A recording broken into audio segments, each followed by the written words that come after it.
Bonjour les amis, bah écoutez, aujourd'hui on se retrouve devant mon onduleur de 30 kW. Donc c'est un très gros onduleur. Alors je vous le présente, comme vous pouvez entendre, en fait là il sonne, d'accord? Pourquoi? Parce qu'une fois par mois, il faut faire des tests de batterie pour voir si tout fonctionne, d'accord?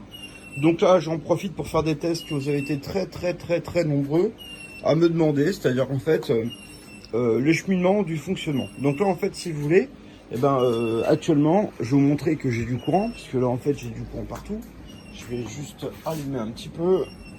Voilà, donc là, c'est bien de la lumière en haut. Alors ça ici, c'est éteint parce que je me sers pas de tout ça. Bon, remarquez, non, je vais pas le mettre parce qu'il fait super chaud dans le local. Donc j'ai de l'électricité ici. Remarquez, je peux allumer la lumière ici. Voilà, j'allume la lumière ici. Donc là, il n'y a pas de souci. On a de l'éclairage. Voilà. Ce que je vais vous montrer, c'est que tout simplement, en fait, ça, c'est mon alimentation générale. Alors moi, chez moi, j'ai du monophasé. Mais j'ai mis cet onduleur en triphasé. Pourquoi? Parce que le but pour moi, c'est que j'utilise une phase.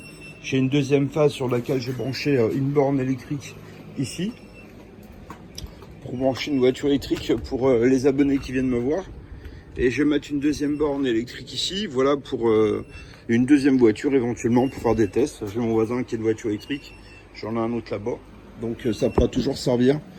Moi j'ai de l'électricité en trop, donc je vais en faire profiter les gens qui en ont besoin. Et ce que je vais vous montrer, c'est que tout simplement actuellement la consommation de chez moi, alors si vous pouvez bien voir, là actuellement on produit 4800, 4860 watts, d'accord? Donc là, j'ai quand même une consommation importante, mais ce que je vais vous montrer, c'est que tout simplement là je suis branché sur le compteur EDF. Donc on va aller voir. Alors chez moi, il y a la clim qui fonctionne, bien sûr. Alors je vais vous montrer.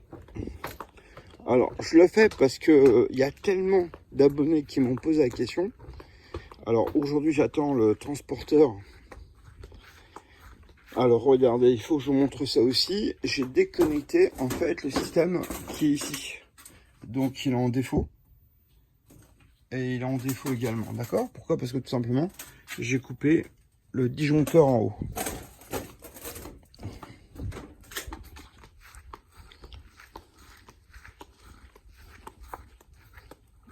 Donc on va arriver au niveau de mon compteur.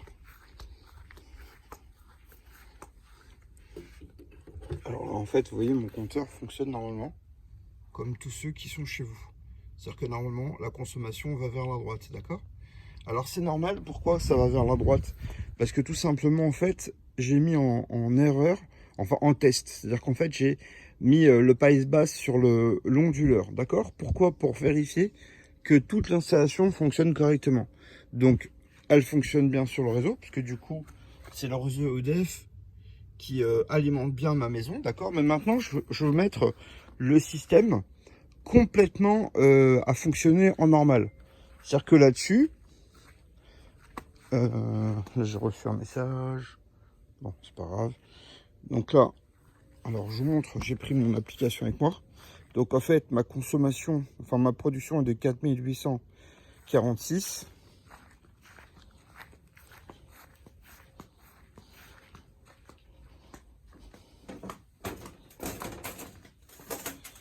Alors, je vais brancher ce truc-là.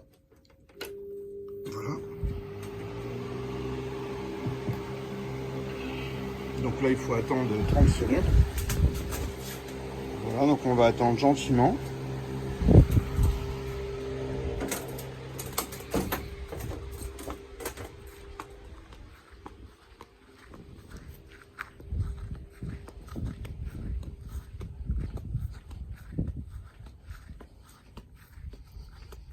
Donc une fois que le système se sera mis en production là-bas, vous allez voir qu'en fait il va ralentir, pardon, et il va se mettre à tourner dans l'autre sens. C'est le principe même du système en injection réseau, d'accord? Donc là, j'ai pas fait le décompte exact, donc en fait le système, comme actuellement je consomme 4000 watts, donc il va ralentir, voilà, je vous le fais en direct, et vous voyez à un moment donné, il repart dans l'autre sens, d'accord? Tout simplement, je consommais absolument tout sur la maison, sur mon compteur actuellement, celui que je suis en train de vous filmer. Et comme je suis allé allumer l'onduleur en injection réseau, en fait les deux, Donc là, il s'est remis à tourner en arrière, d'accord? Alors, c'est pas fini. Pourquoi? Parce que je sais qu'ils sont désynchronisés, c'est-à-dire que les deux ne se mettent pas à tourner en même temps, d'accord? Il y en a un qui démarre d'abord, et après l'autre se met en route avec un petit décalage. Donc, ouais, celui-là, il produit 2005.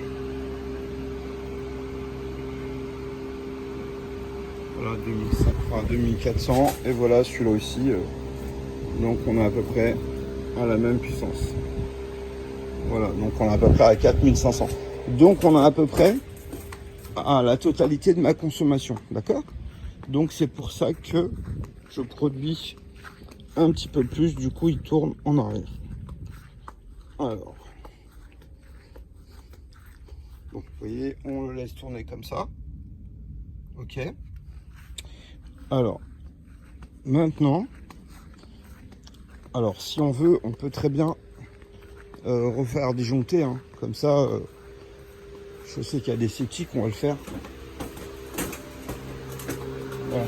Donc, voilà, j'ai éteint, ça s'est mis en alarme. Donc j'ai ma petite lumière témoin qui s'est éteint. Voilà, le ventilateur s'est éteint aussi, alors il fait très chaud. Je sais pas quelle température il fait le matin, mais là il fait incroyablement chaud. J'avais un thermomètre, mais bizarrement, il y a les petits renards en fait, ils sont venus jouer en dessous et ils piquent tout ce qui brille en fait, tout ce qui peut leur servir de jeu, c'est incroyable, ils piquent tout. Pendant pas mal de temps, j'ai eu des tournevis, j'avais des pinces. Tout a disparu parce que ils emmènent. C'est pour ça que j'ai mis les palissades en fait en bois. Parce que j'en avais marre qu'ils viennent s'amuser dans mon jardin. Alors je vais me remettre ici. Et là vous allez voir que il est reparti retourner en arrière bien sûr.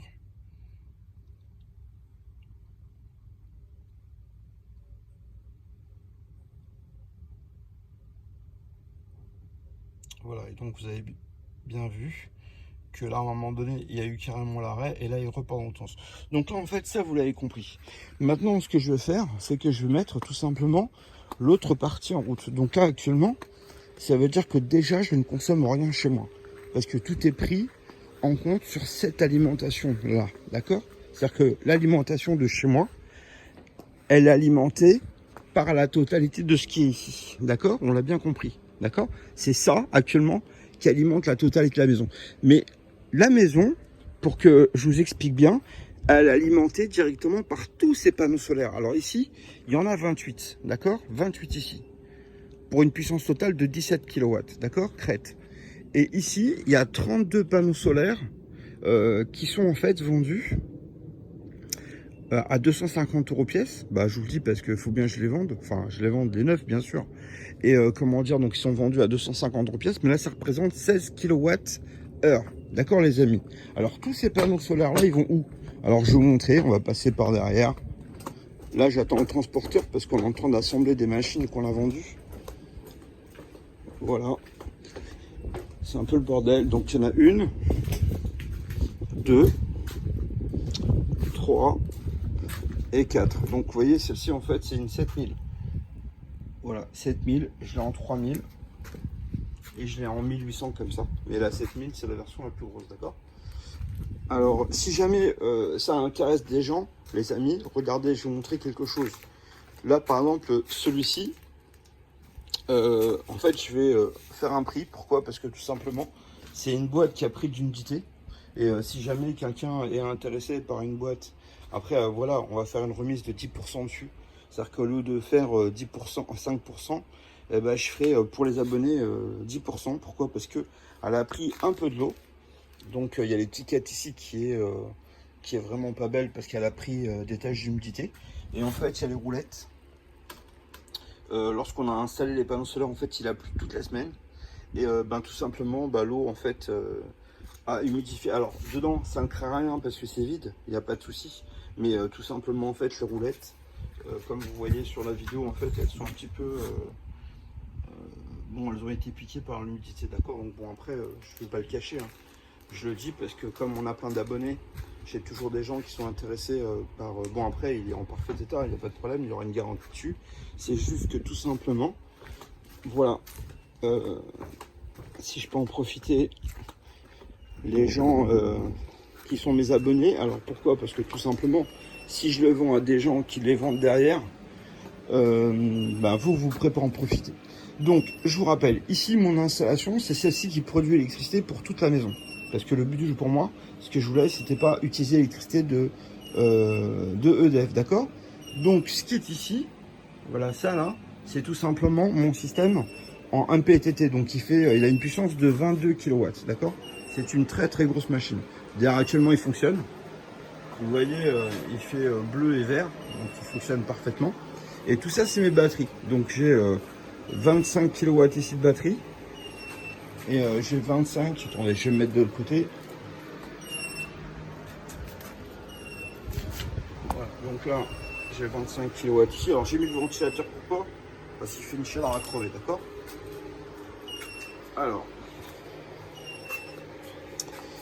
Alors, je reviens devant. Alors, ici, normalement, on doit produire toute l'électricité de chez moi.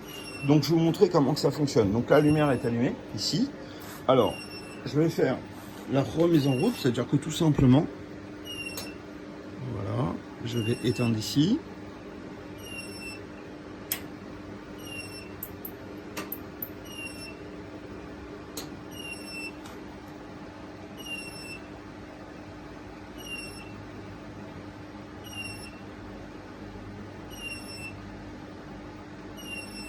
Alors, il faut attendre un tout petit peu. Voilà, donc là, j'ai entendu le relais.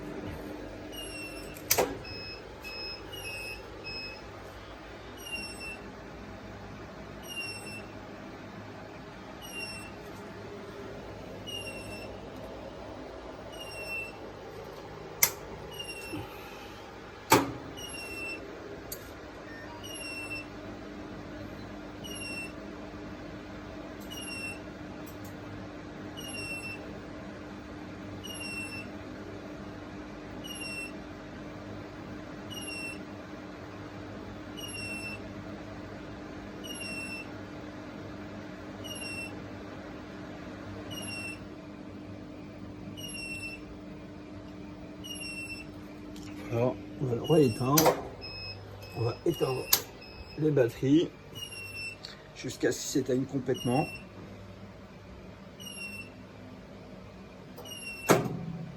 Voilà, on l'a entendu.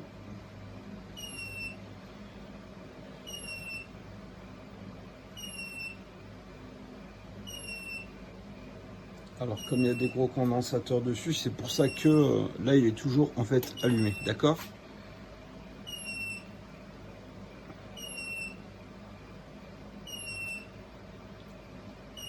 Alors en fait là, on attend que les condensateurs soient vides de manière à ce que tout simplement, voilà, donc là comme vous voyez actuellement, eh ben, il n'y a plus de présence dans les condensateurs. Et donc là maintenant, quand je vais le remettre en route, il va démarrer normalement.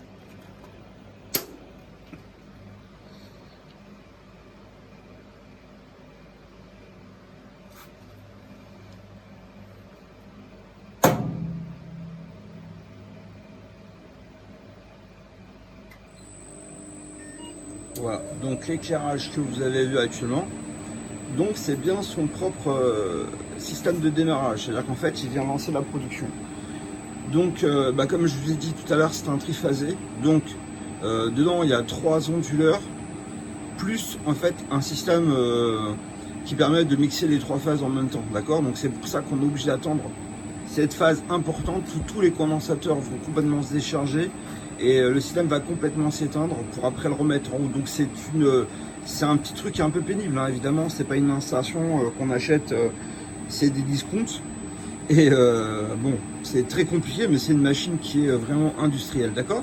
Donc là évidemment j'ai pas mis l'entrée, alors pourquoi? J'en ai pas besoin, mais je vais quand même la brancher. Pourquoi? Parce que n'oubliez pas que mon compteur là-bas il tourne, enfin tout à l'heure il tournait parce que on prenait de l'électricité. Donc maintenant on va faire dans l'autre sens, c'est-à-dire qu'on va rebrancher ça correctement.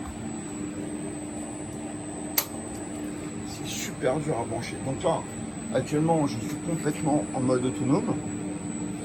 Alors je vais vous montrer ça tout de suite.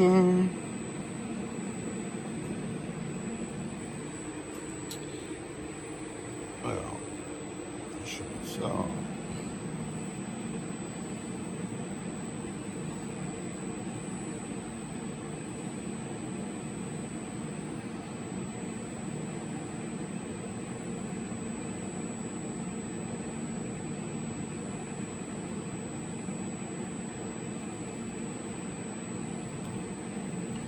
Donc là, je suis en production à 4005.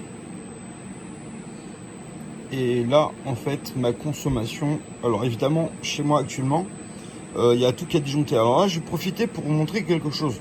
Je suis à 6% de la puissance totale de la machine. Donc on parle de cette machine, d'accord? Et là, je suis à 1,3 kW. Et si vous regardez bien, alors regardez bien, actuellement, vous voyez qu'il y a combien ici? On est à 750 watts, d'accord? C'est-à-dire que la consommation qui va chez moi, ça complète la consommation du tableau électrique. Donc, c'est la consommation de chez moi. Vous voyez, en bas à gauche, on est à 750 watts. Attendez, j'ai perdu le compteur. Voilà, c'est là, c'est 750 watts, vous voyez. 750 watts. Donc ça, c'est vraiment la consommation qui vient à la sortie de mon onduleur, d'accord? Et lui, en fait, l'onduleur dit que la consommation, c'est-à-dire qu'en fait, l'application, actuellement, je consomme 1300 watts. Alors, en fait, qui a raison? Eh ben, les deux, ils ont raison. Parce que ici, ça, c'est ce qui a alimenté la maison. C'est-à-dire qu'en fait, c'est ce qui va à la sortie de mon onduleur pour la maison. Alors que l'application, c'est tout simplement l'application de cet onduleur-là. D'accord? Donc, tout simplement, ben, actuellement, je consomme réellement 1300 watts. Enfin, 2300. Pourquoi? Parce que entre la consommation qu'il y avait là-haut, les 750 et les 1300, et ben la différence, c'est l'onduleur qui la consomme, d'accord? Parce que ce gros bébé consomme à peu près, rien que pour sa propre consommation interne, c'est une grosse machine et il consomme 600 watts à lui tout seul, d'accord? Juste pour son fonctionnement. Donc 600 watts par heure, ben voilà, ça fait à peu près 6 kW sur 10 heures, à peu près 20 kW par jour, d'accord? Donc lui, ça, rien que lui, sa consommation, c'est déjà la consommation d'une maison en normal, quoi. Vous voyez, l'équivalent de ma maison à moi. Donc moi, je l'ai mis, c'est vraiment pour le style, hein, d'accord? Pour que les gens voient que ça existe et que c'est possible. Mais c'est une très grosse consommation. Actuellement, bah, je consomme 2,5 kW. Pourquoi? Parce que je suis parti de chez moi, mais j'ai laissé la clim tourner, d'accord? Donc automatiquement, maintenant, on est à 11% de consommation. Pourquoi? Parce que on consomme 2,4 kW. Voilà.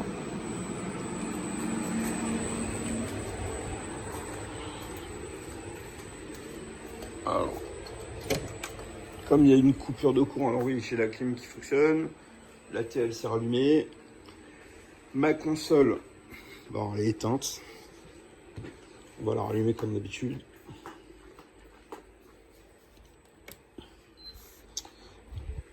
Voilà. Donc mon ordinateur. Impeccable. Je vous emmène à côté.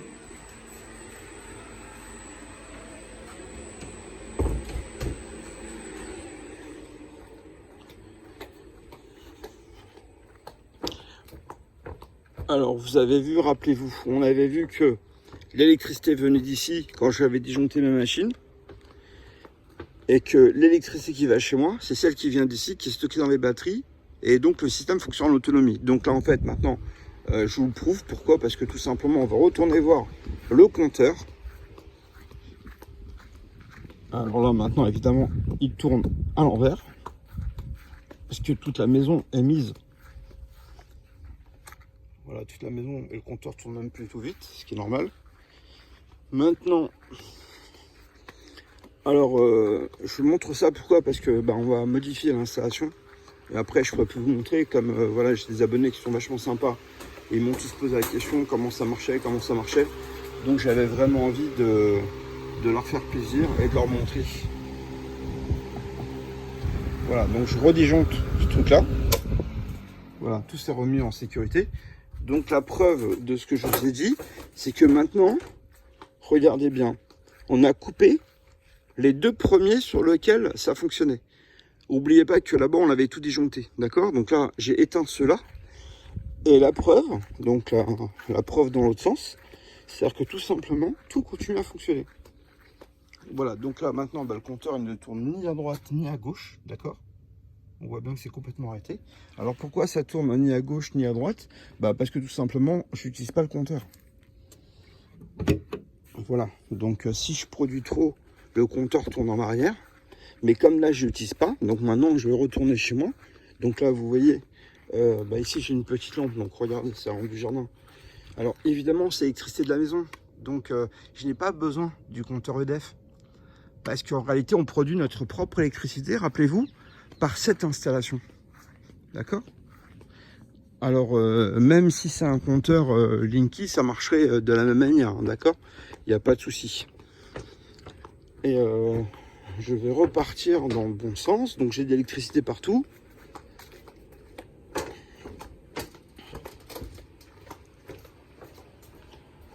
Hein?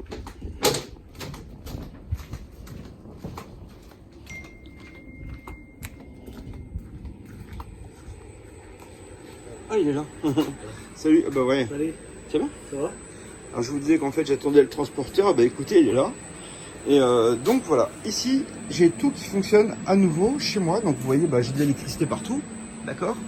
Et l'électricité elle ne vient que de mes batteries. Donc tout à l'heure j'ai oublié quelque chose, c'est que en fait là il y a 25 kW, oui, comme je vous ai montré tout à l'heure. Attendez, je vais le mettre là pour faire un récapitulatif. Donc là il y a 25 kW ici, 25 kW en bas, ici, enfin comme ça plutôt. Et ici en fait j'ai 35 kW. De batterie OPZS, celles qui sont sur le rack, d'accord? Voilà, donc au total, j'ai 85 kW qui permettent de faire fonctionner cette machine pendant 12 heures la nuit, d'accord? Donc en fait, on s'en fait le calcul, c'est 85 kWh divisé par 12 heures de la nuit. Donc je vous laisse faire le calcul et vous me direz combien ça fait. Enfin moi, de toute manière, j'ai 4 jours d'autonomie parce que ma consommation, en fait, chez moi, je suis tout électrique, mais en réalité... je consomme pas grand chose. Donc en fait, quand je fais des travaux ou n'importe quoi, j'éteins tout. Je sais que j'ai une grosse autonomie. D'accord? Écoutez, j'espère que ça vous aura plu. C'est important pour moi de faire le test pour voir si tout fonctionne bien. Et puis surtout qu'en fait, on va démonter le carport avec les panneaux solaires. Donc on va les changer et donc vous pourrez, vous aurez plus ça sera plus la même configuration avec les mêmes tests. D'accord? Donc en fait, avant que je démonte tout, je voulais vous faire cette petite vidéo. Écoutez, je vous souhaite un bon week-end et puis laissez-moi des petits commentaires en me disant ce que vous en pensez.